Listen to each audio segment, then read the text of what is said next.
Welcome to selfdiscoverymedia.com, where we discover the communities that are making a difference in the lives of others. Our self-discovery is something we are all making on our life's journey. Here you will find the people that will be your guidance, that will be your inspiration, that will be there for you in support on your journey of life. Do enjoy. Our next show is... Good morning, good afternoon, and good evening, everybody. Welcome to our gifted children right here on selfdiscoverymedia.com. I'm your host, Sarah Troy, and my guest, a repeat guest, just was so inspired by her, and we got talking about kids, so I knew I had to have her back, is Stephanie Mearse. We're going to be talking about this non-profit organization that she's involved with called the Butterfly Element. It helps women and children on the streets throughout the United States. They help with handing out food, supplies, they help with bills, they help find cars, housing, and work for the women. Now we are looking at a situation right now in the States that is dire, and it shouldn't be. In this day and age, it should not be, but it's even worse at the present moment. Stephanie is a published author, motivational speaker, radio host and podcast. She's worked with many other groups, and our inspirational talk last time was really rejuvenating. We talked about from the streets to being a millionaire. And if you want to know how you can do that, you've got to go back and listen to the other show because it's really inspirational. Today's all about the kids though. And everybody who knows me knows I have a passion for children, and that if we're looking at a dysfunctional society, it's because we didn't take care of the kids when they were young. And we really have to put more emphasis on our children, on their families, not just take the children away and put them in foster homes, but help the families that are in need get back on their feet, help the mums and dads so they can actually look after their own children and be that beautiful, fruitful family they are meant to be. And this is also going to go on the Forgotten Children series because, boy, are we forgetting our children, aren't we, Stephanie? Oh, we sure are.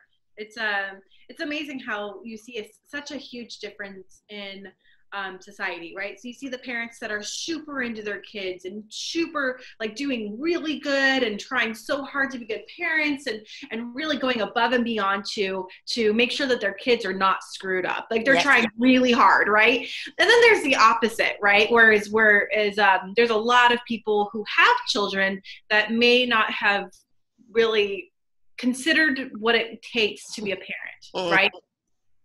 And really just kind of let them do whatever they want to do, be however they want to be, with no true responsibility of being a parent, right?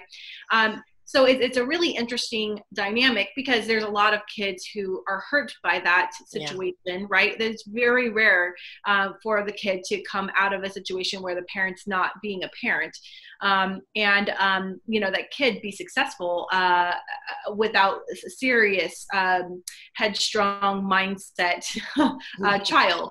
Right? Yeah. So it's amazing to see the different dynamics of the world. And it's amazing because there's some parents that just, rather thriving because they had such bad children. Bad childhood, so it's a really interesting dynamic in this world right now. There's a lot of hurt going on, a lot of parents who are hurting because of the COVID virus, because they just lost somebody. There's been so many people who've passed lately. It's amazing. And, and so that will, of course, influence the quality of parenting as well, if that person's not in a good mindset too.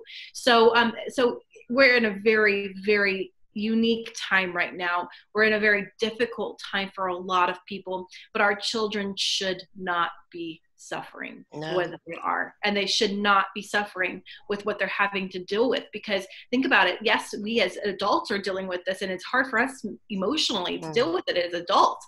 Imagine this as a kid, like not being able to see your friends, or not being able to go play sports, or go to a birthday party. I mean, it's just, our poor children are suffering, even if we're trying to support them.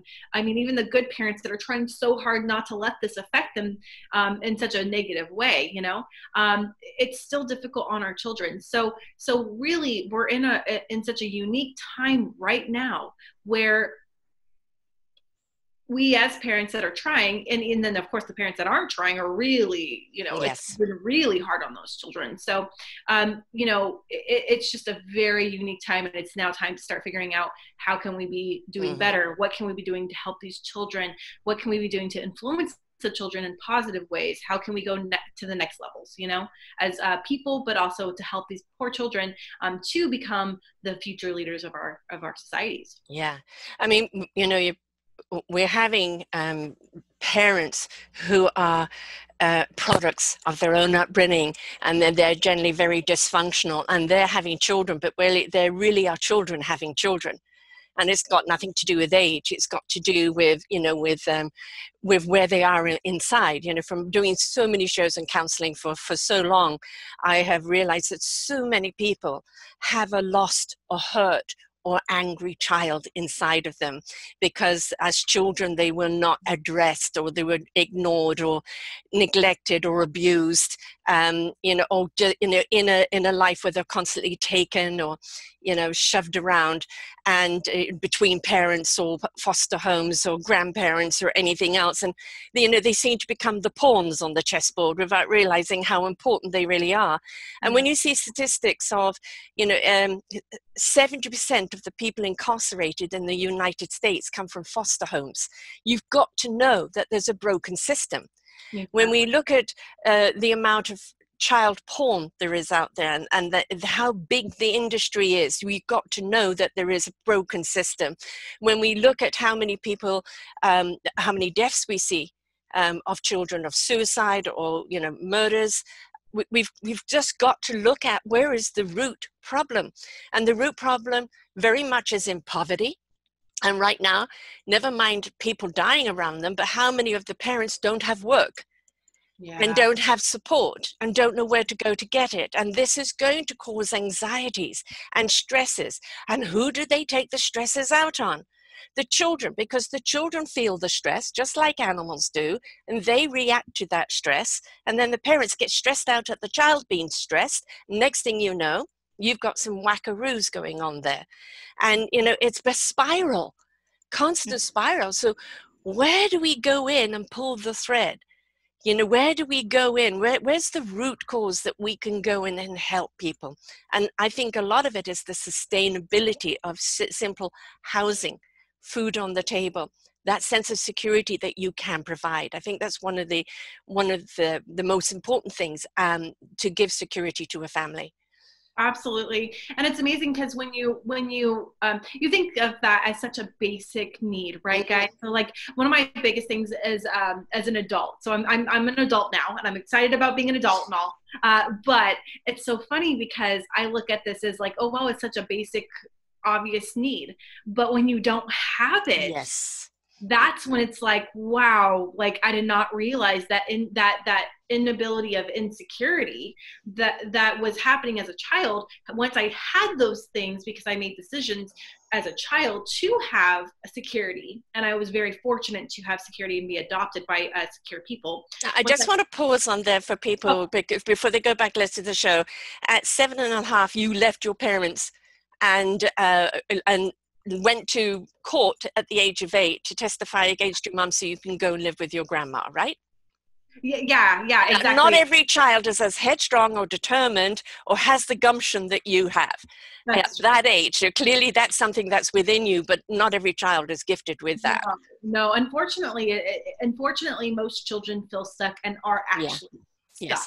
Yes. And that's more of what most children have to deal with and what most realities are, unfortunately. But here's the thing is we as adults can see that this is such a basic need, right? Yes. And there's so many children without that basic need, like you said. But it's funny how, like, as a child, I didn't realize that those basic needs were so needed. Yeah. If that makes any sense, And once I had them, how much better I felt when I knew I had a place to sleep, a place I could take a shower and have food on the table. How different I felt. I felt so much more confident in who I was because I had those basic needs filled. So security. Yes. How can you thrive?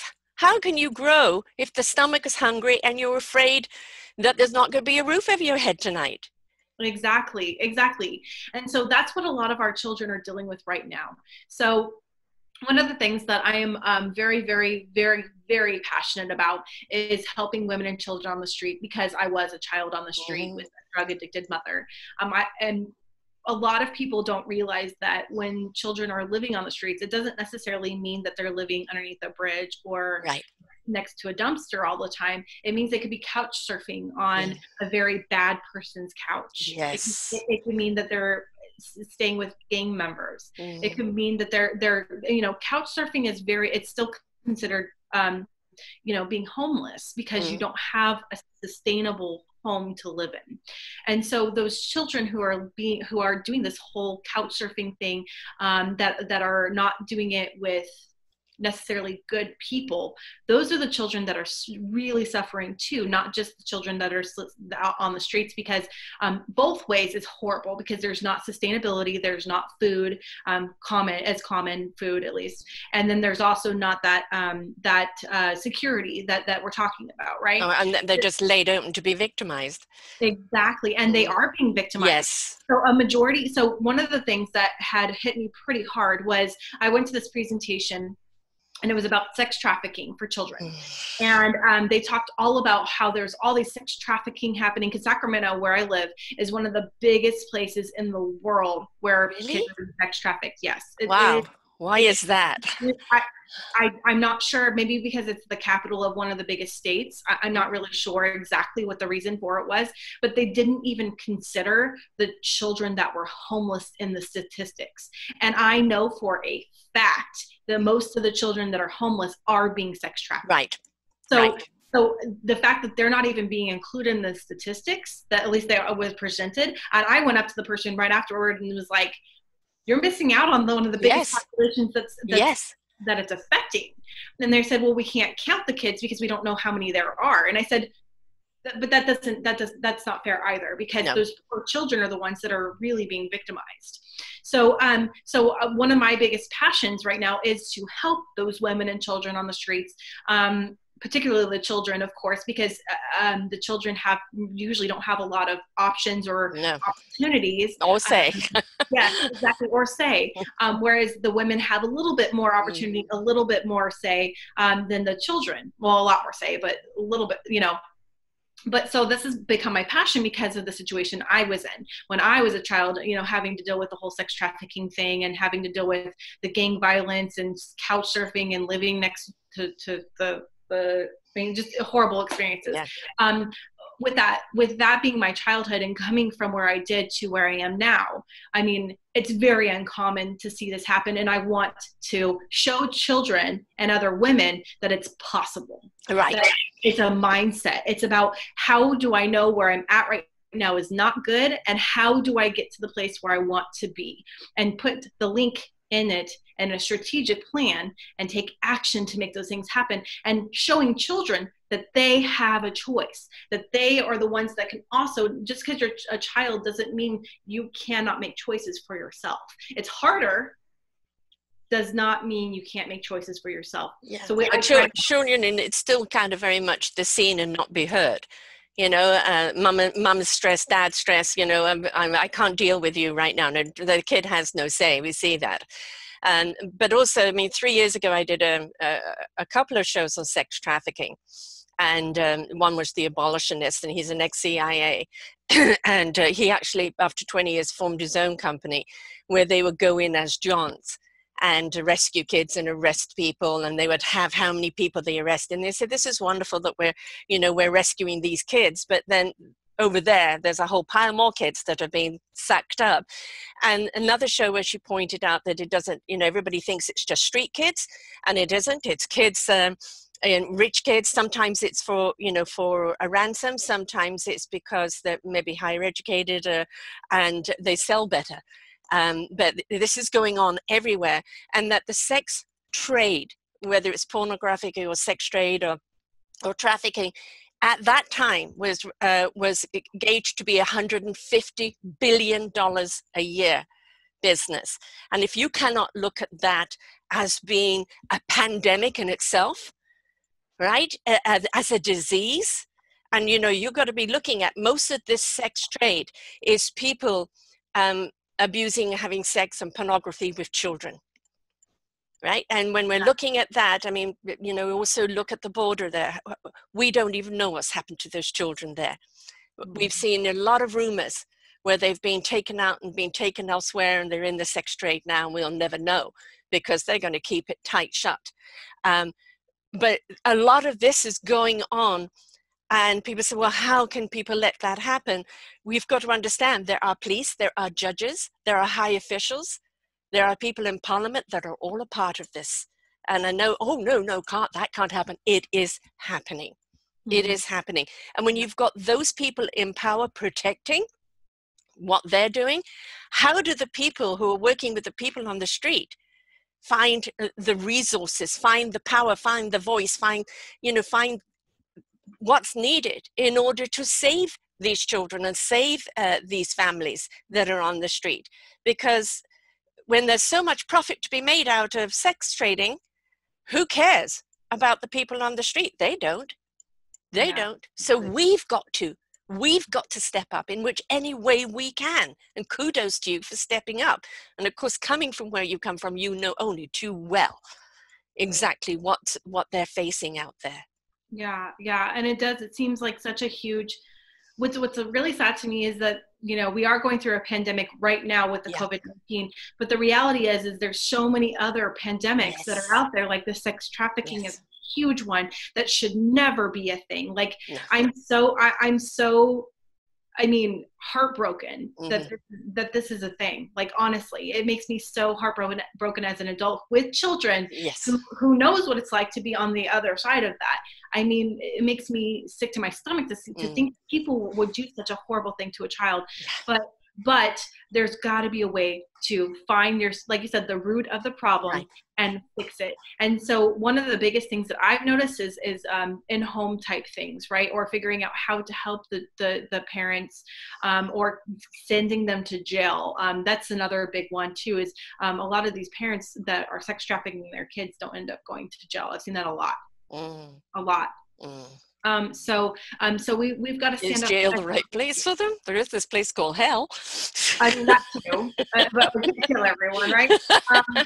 But we can at least be a voice for those children, right? Yes. And so that's the biggest thing, and starting small of just talking to and being a part of helping women and children on the streets, and men too, but women and children on the streets, helping those women and children on the streets with just the basic needs, like you said, the food, the supplies, a place to live, work, you know, helping them with basic needs is huge help. But the reality is we are a voice for those children. So if those kids that are on the streets are being sex trafficked, you better believe I'm calling the police. You better believe I'm calling and talking to somebody for those children, because they are scared out of their minds and they do not know how to deal with the situation. And some of them don't even know that what they're doing is wrong. No, because they've been in it for such a long time, and that just makes. And we've got to understand the sex traffickers or the sex deviants are snakes. They know how to play the Pied Piper. They know what to say to these children. And, you know, for these children not to reveal what's happening to them.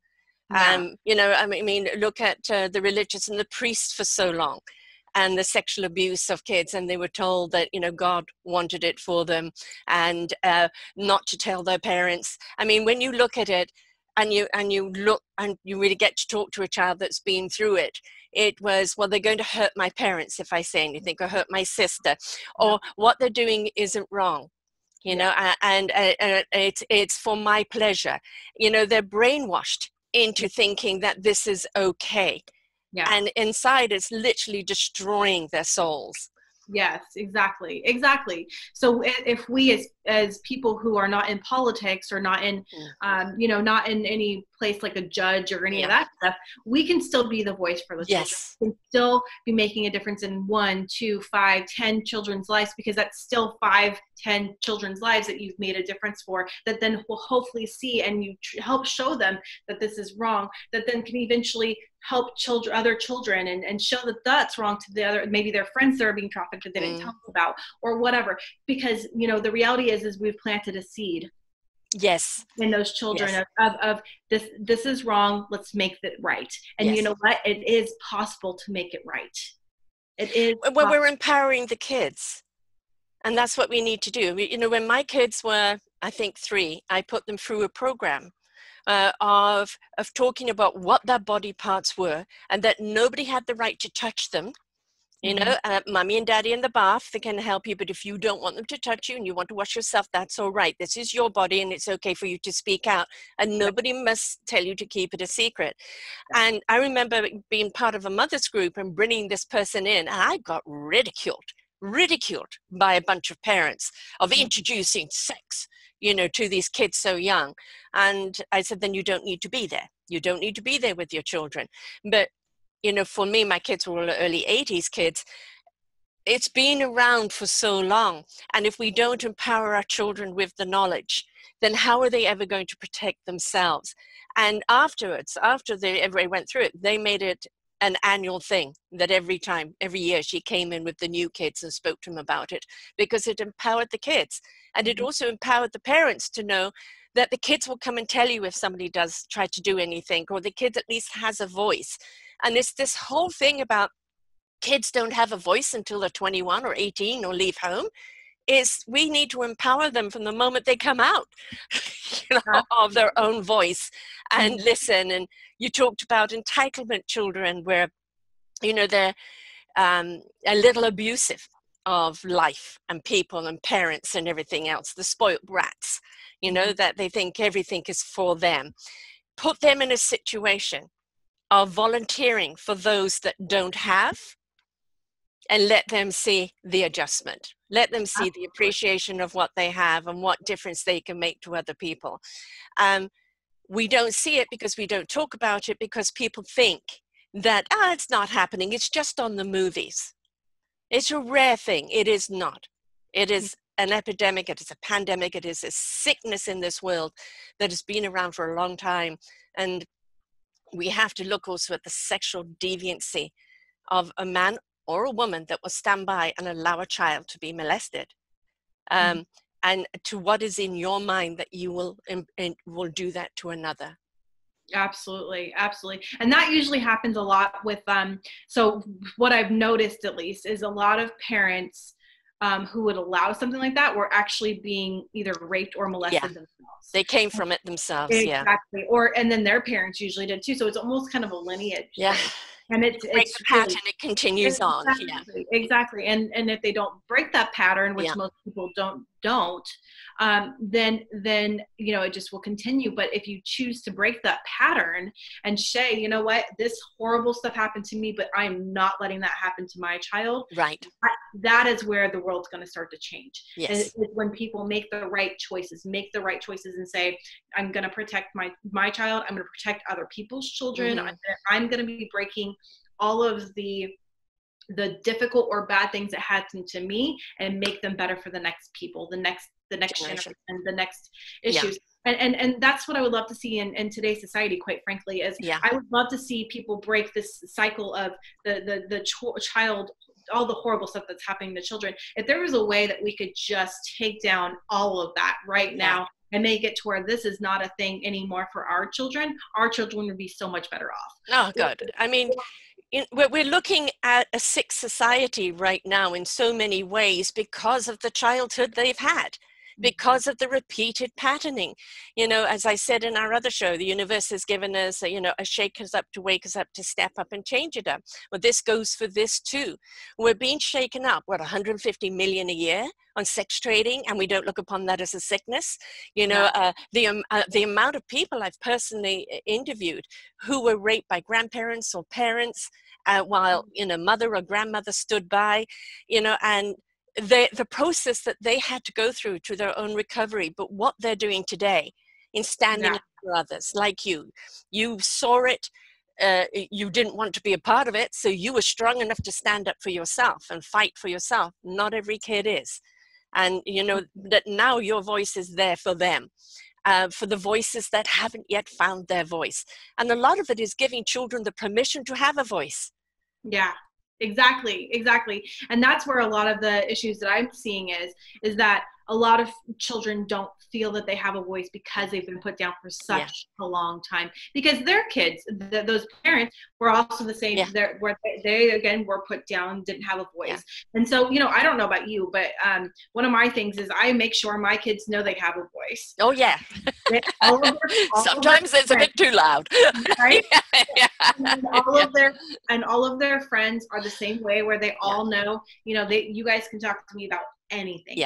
Anything you guys want to talk to me about. And you know what? I did the same thing with my kids. My son and my daughter, since I had such a difficult childhood, I straight up told them, you know, at 3 and 4 years old, hey, if they touch you here, here, and here, anybody does, ever, and me or daddy, if anybody ever tried anything weird, not that I would, but if anybody tries anything weird, you better tell me or your father, because that is not okay. Or if you know, if somebody tries to say something specific and you don't like it, tell us. You know, when they speak up now, when they're young, if something's going on, they speak up about it now. They've learned to empower themselves. Yes, and therefore be an empowerment for others, because the ripple effect. Right? That's the thing, is that as they step into that empowerment, they become an inspiration for someone else. They become knowledge. I mean, do not assume this is only happening to kids on the streets. This is happening in households that you think are you know, good, wholesome households. You know, I had a big house and I had plenty of extra rooms, and I was the house to come to when people were having difficulty at home. And I they stayed with us for a while, or just came and spoke to me, and they knew they were safe. You know, my kids would bring kids home. You know, just to let them know they were safe. You know, it doesn't mean that my own kids, the gray hair hasn't got their name on it. You know, they put me through it, because I also said to them, be adventurous, but know your boundaries. And if you're willing to walk that tight boundary, pay the price for when you fall. Right? And they fell a lot under my roof. You know, they went out and pushed their envelope, and I could reprimand them for what they did, but they never, ever, ever thought for one moment that I still didn't love them. And we see so much where discipline and love go hand in hand, and it shouldn't be. Discipline is over the action. Love is something that should be unconditional.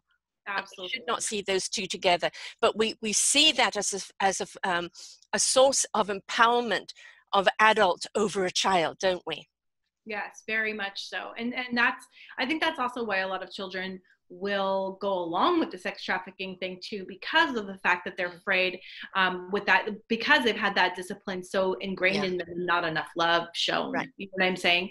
So it's definitely a really difficult phase. I definitely would love to see you know, I would love to see a movement even more so than there already kind of is. I would love to see a massive movement. I don't mean like little, like massive movement, like what Tony Robbins says, right? He says massive action will take. Okay, I started it, but give me a second here. Massive action basically makes amazing things happen, is basically what he says, right? And so I would love to see a huge movement moving forward that helps these to get rid of all of these criminals that apparently are in high power places. I mean, an article came out yesterday. Did you see the articles that have come out recently about all of these horrible, crazy child abusers that are in like really high ranking, like, and I'm like thinking, how are these people getting away with this? This is not okay. Well, it's the buddy club, and they look out for each other, and it's done very covert, you know. But we are looking at judges. We are looking, you know, I mean, you know, there's somebody in your power over in America that, you know, once he's out of power, you know, has an arrest warrant out for him for numerous things. And, you know, one of them will be that. And he's just, I don't know how he's managed to cover it all up, but everybody else has covered it up for him. And, you know, I think we're looking at that next movement. You know, I always say that actionism is the new activism. Activism is yelling about it and I don't want this rights. The actionism is stepping up and doing something about it. And I think, you know, we're seeing Black Lives Matter. And we're seeing the Me Too movement, and we're seeing other movements happen. What we need to see is something that really revolts people to such a point, and that somebody else steps up and goes, okay, this is the next thing, that lives matter. Children's lives matter. And we then need to see the same peaceful, not riotous. The riotous are professional people that come in and riot. It's not the protesters that we'll be seeing. But we need to see this peaceful thing where we show people in the faces the statistics. We show them the pictures. of the sexual abuse of people who have been killed or been trafficked, and people who have been through that stand up and tell their story. And we don't go, la, la, la, la, I don't want to know. Oh, no, no, no, I can't listen to that. No, listen to it. Listen to it. They've had to live it. The least you can do is listen to it. And then what are you going to do about it? And, you know, we're not asking you to change your entire life. We're asking you in some way to step up. It could be financially. It could be stepping up volunteering. It could be just writing about it and sharing about it. It doesn't matter what it is. But stop the blindness, because that's the reason why it's gone on so long. Because people don't want to know. I don't want to know. Absolutely. And that's why the Me Too movement was so powerful, was because it was finally coming out that this horrible stuff was happening, and it was finally being acknowledged for the first time, and really in history at that level. You know, now we need, you're right, a child's lives matter. I love that. And I would love to see that be a thing where we're out there protesting and really being the voices for all those children who are being trafficked, and even maybe getting a task force specific that's even bigger than we currently have one for, that's specific to getting those people who are, you know, specific to the big wigs that are letting it happen, you know? Right, yeah. And the thing is, there are people out there doing that, but we've also got to remember that people in power have a lot of power. They have money and they have power. And people that stand up to reveal them, it has to be done en masse. It has to be done indisputable, because otherwise they will eliminate and annihilate. No, this is not a movie, folks. This is real. We see people being murdered for standing up, for revealing. It happens. It's truth. Where do you think all these movie stories come from? Fact, right? But we have to see it as a mass movement. Now, my little part of it are these shows, the Forgotten Children series and Our Gifted Children. And one of the things that's coming up is a collective book where all the people I've interviewed will contribute a podcast chapter, a written chapter, and that money raised from that book will go into supporting the organizations that are stepping up for children. And, you know, I think what we have to do at the present moment, and we're seeing this, people didn't want to know about Black Lives Matter. Oh, it's their problem. It's not my problem. It's everybody's problem. It's a societal problem. When we talked about Me Too movement and women being sexually, you know, abused or mistreated, it wasn't just a woman's problem. It's a societal problem. And as we're looking at our children today that are sexually abused, that are hungry, that are on the streets, that parents aren't being supported, that kids are just naturally taken from them, put in an abusive foster home and thrown away like garbage, right? This is a societal problem. They grow up to be troubled or criminal, and we go, oh, yeah, what do you expect? Well, if you invested in them, if you showed them the love and the care and the respect that they deserve, we would not see so much violence, so much dysfunction, and so much discourse coming up in the future. So it's the stitch in time. Take care of the child, and we will not have the problem later on. So true. So true. It's amazing. And you're right. It's all about the first movement, the first actions, and every action helps as long as you're heading in that direction. Right. Yes. I think that you're so right about that. And I do love that you're doing a book to help this. I mean, I think that's wonderful. So, you know, I think that shows like this are exactly what people need to be hearing, to know that this is a real problem. This is a real thing. And you know what's really interesting? Have you ever walked into a room full of women our ages, right? And I'm way older, baby. I'm way older. Okay. Well, have you ever gone into a room and a women's meeting and straight up asked, has anyone in here ever been sexually abused? And most of that room, at least here in Sacramento, has been abused. Yes, in some form or other. It doesn't have to be kind of the sex trafficking, you know, it doesn't even have to be sexual intercourse, and it can be sexual abuse or demeaning in other ways. But, you know, repression of some kind. Yes. And there's very few women that haven't in some way gone through that. Exactly. So starting a child, you know, that's why the Me Too movement was so big. Right. But you ask even further and say, what if did this happen to you when you were a child? A majority of those hands are still up. A majority of those hands are still up. And guess what? I think that's where we need to start that movement, that child's lives matter, because we as women, especially since we see most of them still holding their hands up saying, yeah, that was me, that was my grandparent, that was my whatever. You know, that's where the child lives matter is going to come in and start to gain momentum, is starting to see that. And not immediately going to shame and blame. Because anybody that's put their hand up on any form of sexual abuse or sexual harassment immediately has been given the shame and blame. I did a show recently of a woman that worked in the prison system. And the short thing of it is that she said no to the prison warden, right? She wouldn't go out on a date with him. And all of a sudden she's terminated. Not only that, blacklisted, that she couldn't work anywhere else. But there was no recourse on her work record or anything for her to be terminated. And it was like, well, you don't cross him. It's his house, right? So no rights for it. It's 6 years later, she's still fighting for those rights, right? But he's no longer there. But all the people that covered his back are now covering their own backs. Right? Now that's sexual harassment. They may not have had sex, but that's sexual harassment because it impeded on her life of being able to have a job and do what she does, and being victimized and being criminalized in many ways.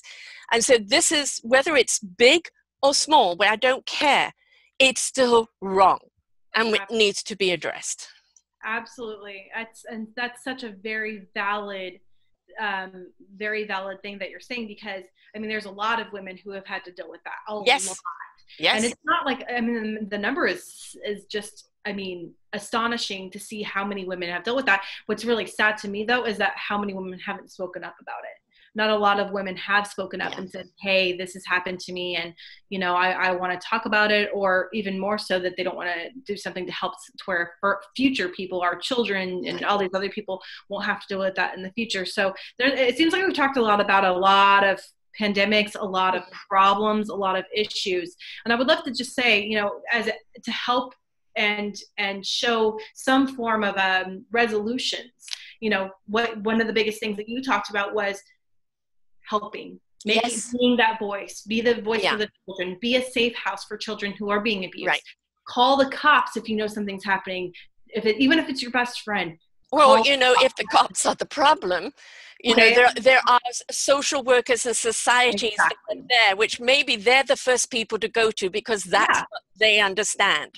Exactly. So it could be, I mean, just call somebody is going to make a difference. It may not be the cops. It may not be a social person. It could be, you know, a varied amount of people that you can be calling, but make that call. That's all that matters, is that you're being that voice for that child. And then also, one of the other things that you can be doing, not just me and not just you, I'm saying to your listeners, is go out there, help the homeless children, help the women, help anybody that you know is out there struggling. And let's start that movement of child's lives matter, because the children are our future. And if our children are screwed up because of us, that is our fault. And this is the reason why we're at where we're at. You know, I lived in South Africa during the 70s, and very male misogynistic world. And I was the first woman rep for Mobil Oil. And I was hit on the very first time there. And I said, no, I have a boyfriend, who later then became my fiance. This guy was offended, right? Because their little ego is in the way. And I was doing fine as the woman rep. I knew nothing about oil, but I knew about customer service. And really, that's what people wanted to know. You know, the best service, the best price, the best everything else you could give them. And I walked into the office one day of my boss to find out he had been, sent up. He had risen, and this other guy was in his seat instead. And in those days, I was still on probation because I was asthmatic, and I wasn't allowed to have an asthma attack or be off sick during that probational time. But we went for a flu. Everybody got flu in the company, all 400 people. I got it too. And he used that against me and said, we're letting you go. So I actually picked up the phone and canceled a huge order and told the people to go back to Shell. We were Mobil Oil, to go back to Shell, put the phone down. He said, what was that? I told him the size of the order. And then I said, good day. I walked out of there. So it was my revenge, you know. But I left the country because I knew that within the country, and especially in the 70s, there was no voice. There was no voice, and I had to go somewhere else where I felt that I had a voice, and that was extreme. Yes, I know, and we prefer to be able to do it in the country that you're in. But we've also got to look at the times. It was acceptable then. The 80s was really bad, you know, the 90s, and then now in the millennium, we've been saying now for so long that this behavior is not acceptable anymore. And what it's actually telling the men, oh, but this is all I know. This is what my dad taught me. This is what the men taught me. Well, now you're needing to unteach yourself that. And we're teaching you something else. The same way with the child's movement, we're actually letting people know, putting your child out for sex, putting your child in a vulnerable spot, taking drugs while you have children that are you're custodian of, is abuse in itself, because you're not there to look after your children. And point out to them, you know, that there is another way, that they don't need to do this, and that, do they love that child? Yes, I do. Then if you love that child, why are you doing this to yourself? Because it's hurting your child. Absolutely. That's such a good point. Such a good point. Amazing. Well, there's a whole lot of work to do. And in my eyes, the child's movement is bigger than any of the other movements out there. Absolutely. Because it's not color bound. It's not country bound. You know, this is going on around the world. It's been going on since the beginning of time. And it really is one of those things now that has to come to a stop. We cannot abuse these children. These children are not playthings. They are not subjects for somebody else's pleasure. And we also need to help the family stay together. So if they can, if it's totally abusive and wrong, yes, get that child out of there. Yeah. Right? But also check the foster home you're putting it in, because they're going from one abuse to another. But we've got to also look at the families that want to stay together, but they're out of work and they haven't got a place, and the child is taken away for its own good.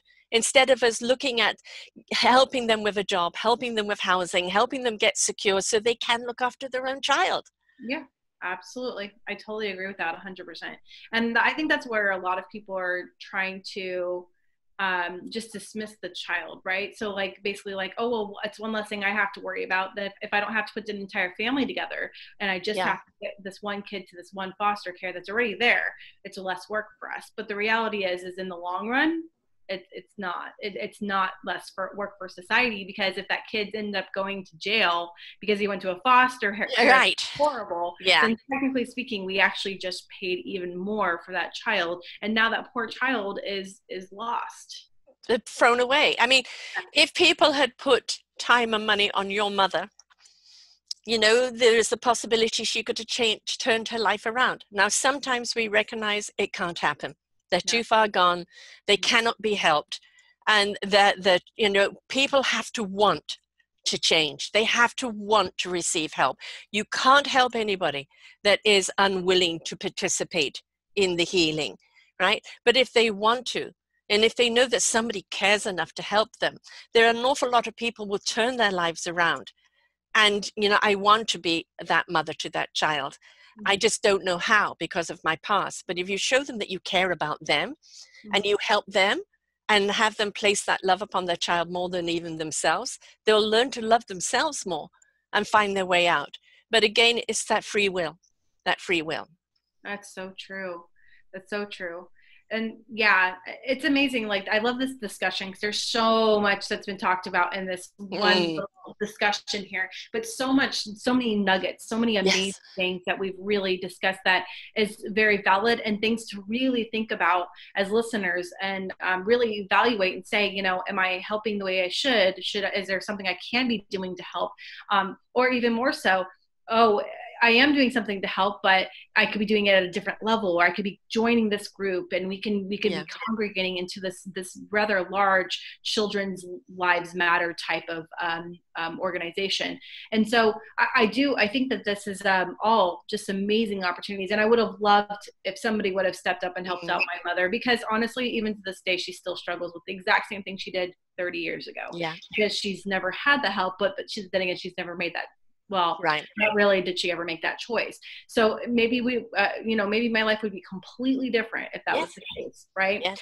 But the reality is at this point, and I still don't really even see that many people go to that level of helping a family to help them get places to live and food to eat and stuff like that, at the level that there are people finally wanting to do those things, to finally to get them homes to live in so they can continue living with the parents if it's applicable, if it's the right thing. I am starting to see that more now than ever before, but the disadvantages is still not enough. There's still we're talking right now about police reform. And they're talking about defunding, so not giving the police so much money. And I think an awful lot of the money that they are given needs to go to community, where the community is out there looking after its own, with, recognizing if that person needs shelter, needs work, needs this, needs that. If we send in the police, it automatically seems to be a crime. Someone's thrown into jail, the kid's thrown off here. And it's all about almost disposable. That seems to be the police mentality in one way or the other.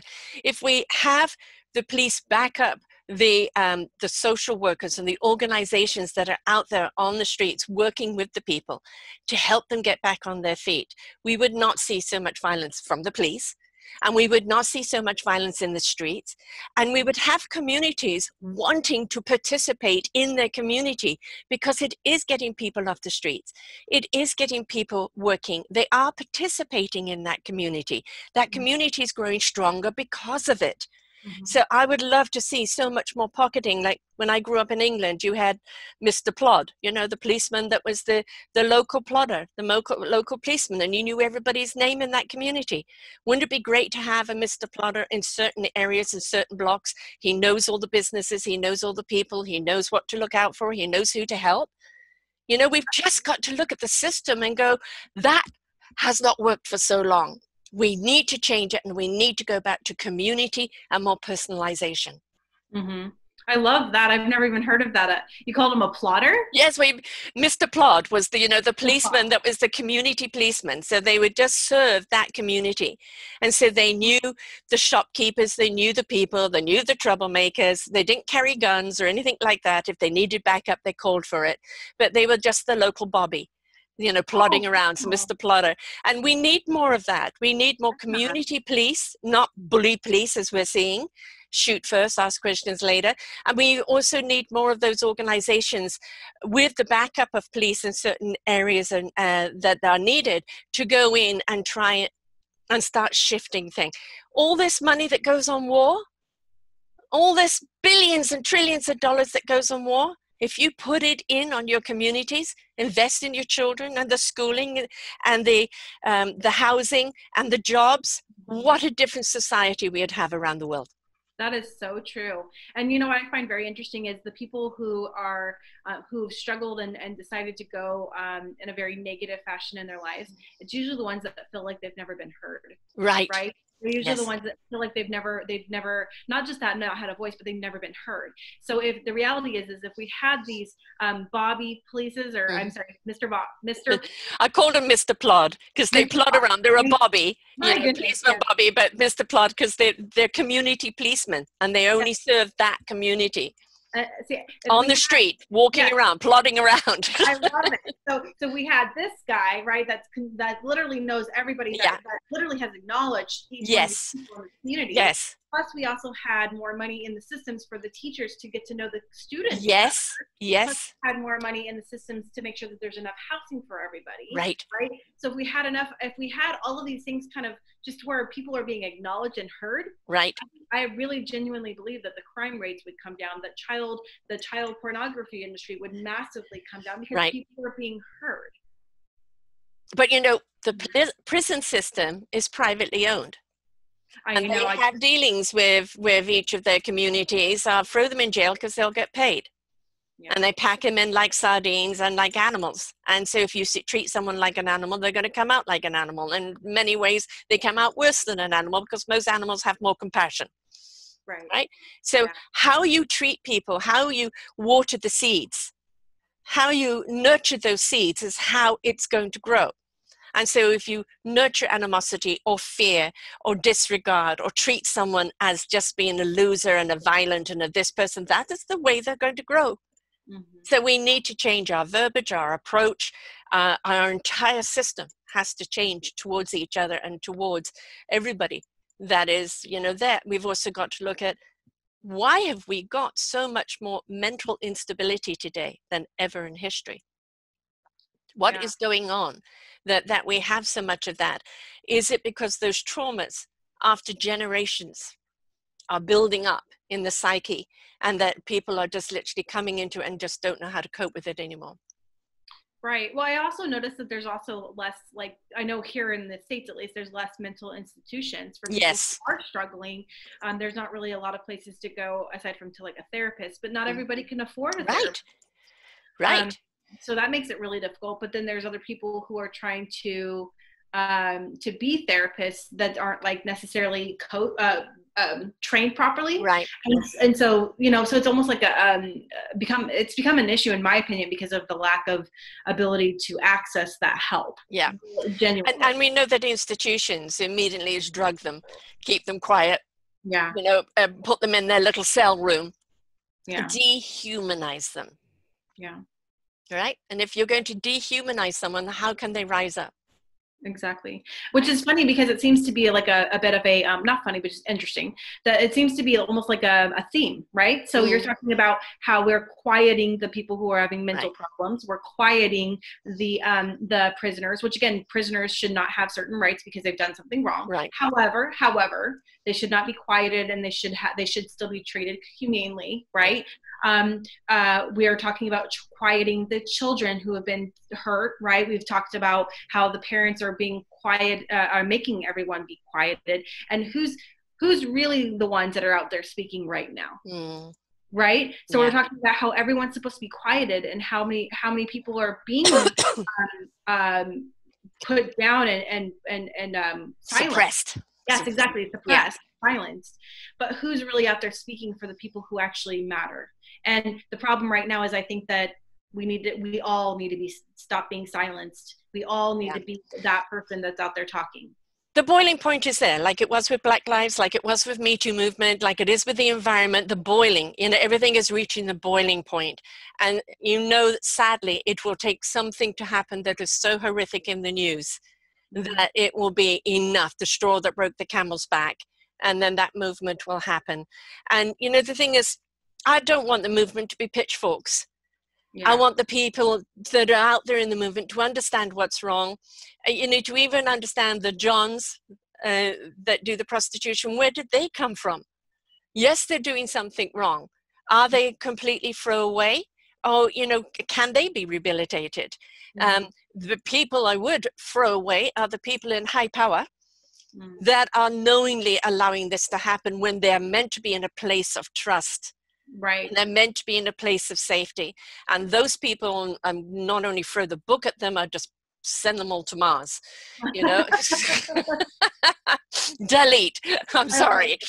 My tolerance for that is not. But the Harvey Weinsteins, I have to say it, the Donald Trumps, all this entitlement, white supremacy entitlement that we're seeing, the reason why it's been there for this last 4 or 5 years and so prevalent is because until it was in our face, we didn't know how bad it was. And now we know how bad it is. And you've got people that are in power, that are in big positions, talking about, well, if the kid enjoys it, it's not rape. Right? Or So good. Yeah, so many things coming up, from these people, especially religious people, right? Amazing how they can twist that around. And those are the people that I would throw the book at as hard as I possibly could. Because that is purely them protecting their entitlement and their rights. And they are supposed to know better, because they've been given more opportunity to know better. And this is where we need to get to the sewer. Who is behind the sewer and clean it up? Absolutely. Totally agree with that. 100%. So what can we do? Your organization that you're involved with, tell us more about that and how people can be involved with that. Yeah, so the Butterfly Element is a nonprofit organization that helps women and children on the streets, like we talked about. And what we do is we go into the different camps and help the women and children. If they come to us and ask for help, we help them around the United States, along with our partnerships. We've made it to where some women have been able to get cars, places to live, jobs to have, a lot of jobs, food to eat, supplies, a lot of those basic necessities that we talked about, to help those women and children to get to new levels. If the women are on drugs, we of course help them get rehabilitated to our very best ability, as well as those children to be taken care of properly. So we're trying our hardest to make a difference in the world as much as we can. If you're interested in finding out more information about the Butterfly Element, they are welcome to check out our website. It's thebutterflyelement.com. And if you're interested in donating, you're welcome to do that. Everything's a tax write-off. And one of our biggest things right now is that we just really, a lot of people are really in a lot of pain, really hurting. A lot of people are not able to put food on the table, but they still have a place to live. So they're looking for food. So we're helping them with food. Right.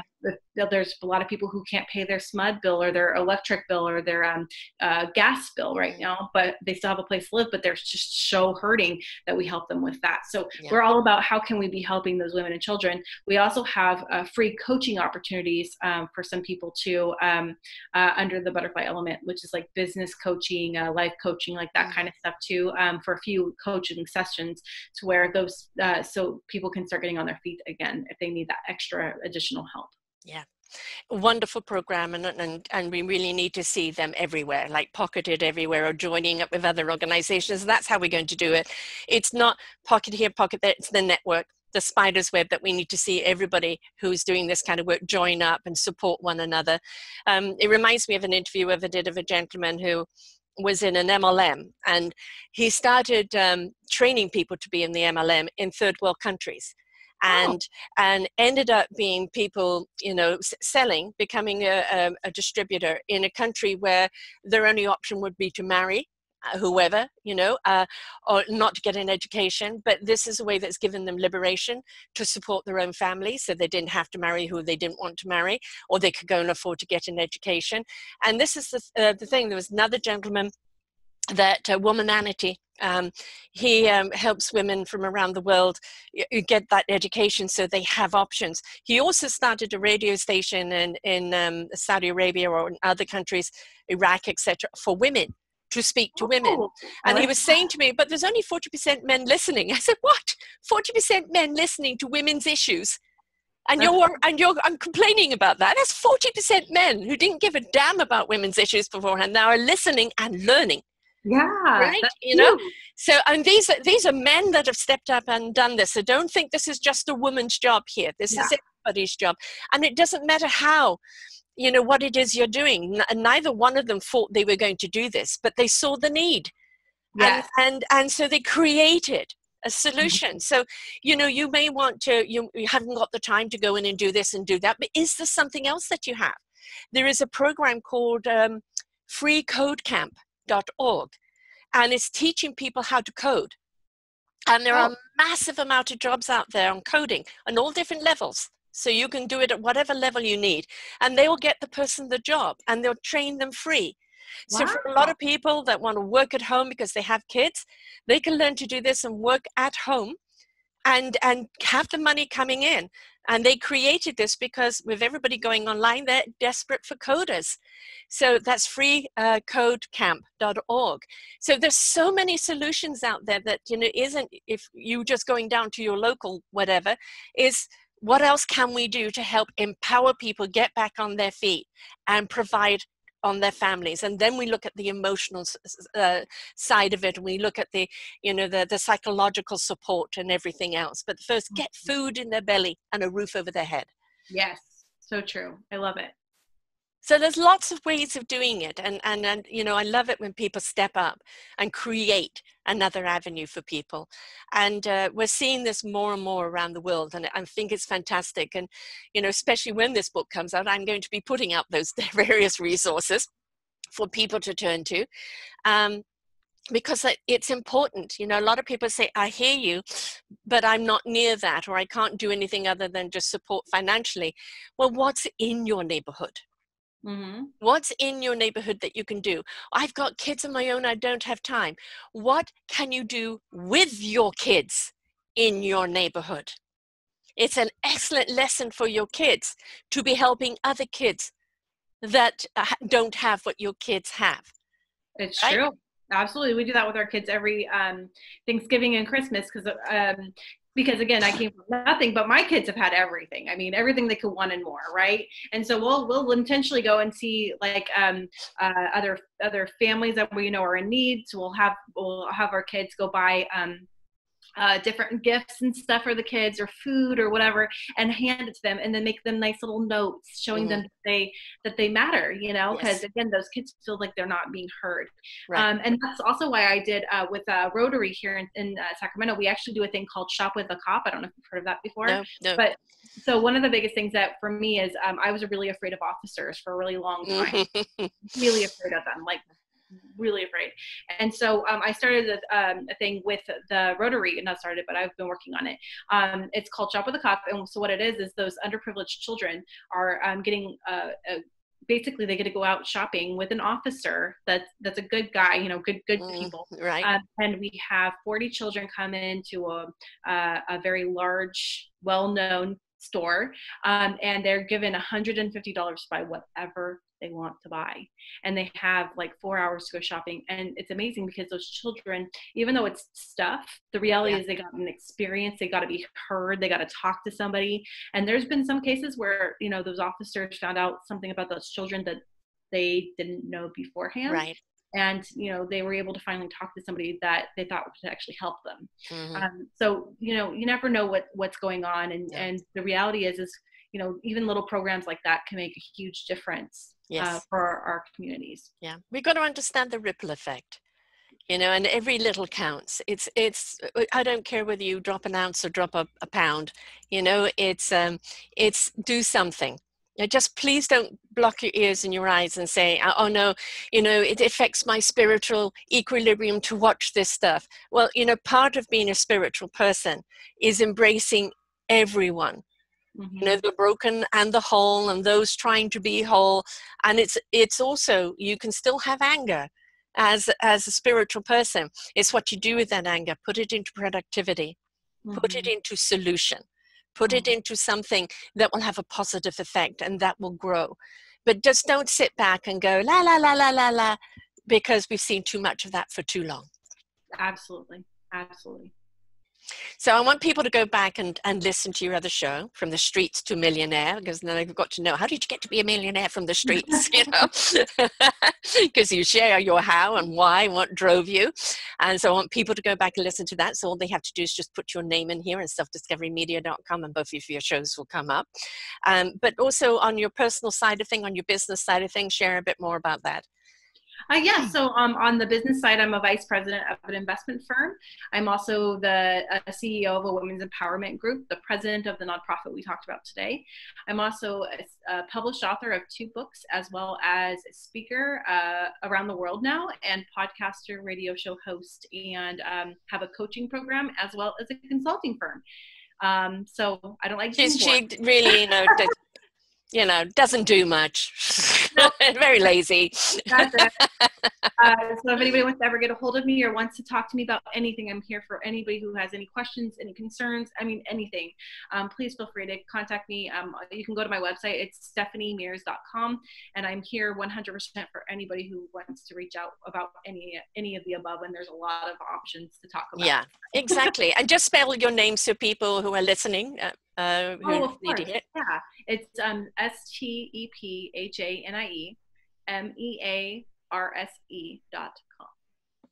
So folks, you know, the thing is, very often we've got some goodwill about us, but we just simply don't know what to do. Oh, it's so overwhelming. What can I do about it? And there's 2 I's you can do about it. One is that empowering yourself And being all that you can be, being abundant, means that your cup can run off over and help someone else. So first and foremost, do something for yourself to empower yourself. Then bring that empowerment to someone else. And sometimes stepping out and empowering other people will empower you. And it will set you on a path that ignites your heart and soul and spirit and puts you on a path of abundance in yourself. But it's, don't just sit back. Don't do nothing. We like all these other movements before, we're in the period of step up. It's step up and do something about it. These things do not change on their own. They change when we come together cohesively and compassionately and collaboratively to make a difference. And the difference needs to be made. So may the next movement be all child's lives matter. I love it. Thanks so much for sharing with me again. I'm going to have you back on a round table with a couple of other people who work with kids. There's been some wonderful stories. A foster mum who only fosters boys. That's her specialty. And like she said, she had one who was 16 and never been hugged in his life. Never. And never had his arms around him. She ended up adopting him. And there's Rob Shear, who was a foster child and went on with his gay husband to adopt 4 Black children and raise them, and wrote a book and started a program called Comfort Cases, the cases that foster children carry around with them instead of plastic bags, giving them some dignity, right, instead of a plastic trash bag. There's so many people doing some wonderful things out there, and it's by coming together, as a chorus, as an orchestra, that we're really going to get that song out there and invite other people. So if you've heard the show and you didn't know these facts and you really don't quite know how to articulate it to someone else, send the link to someone else and ask them to listen to it, especially if they have kids, because kids at school may know other kids that are in trouble. Do not assume this is just street kids. This is affecting everybody at any station in life. And if you can see something with a kid, reach out to them. Don't go say, well, are you abused? No, it is just reach out to them, let them know that you care, that you're there for them. And for that child, that might be the only person that's done that. So we don't want people to grow up being the dysfunctional adult and having to spend years in therapy or taking it out on themselves or other people. We want to see the pattern change. And the only way we're going to see it change, this reprogramming, is to step up and show we care. And every drop in the ocean counts. So be that drop, right? That's right. That's right. Thank you so much, Stephanie. Look forward to the next time. Thank you so much. Until next time, folks, remember, you are the solution we seek. Please step up. We need you. Until next time, bye for now. We hope you enjoyed the show. We look forward to bringing you more shows. Please go to selfdiscoverymedia.com/shows and you will see the incredible lineup of genres and shows that we have for you. We are here to make a difference in your life. Thank you for listening.